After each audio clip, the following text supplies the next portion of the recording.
Ngayon pa umulan? Kanina pa umaga?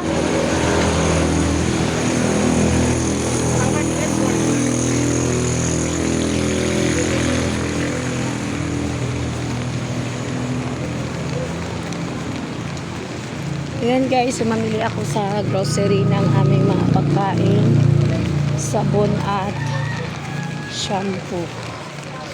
Yan, so mamili ako doon guys ng mga pagkain. So, unahin ko muna yung grocery yan guys kasi happy yan mamaya. Ayan, so hindi siya magbubukas ng okay. Alas 2 pa yan magano guys, kaya dito na ako mag-grocery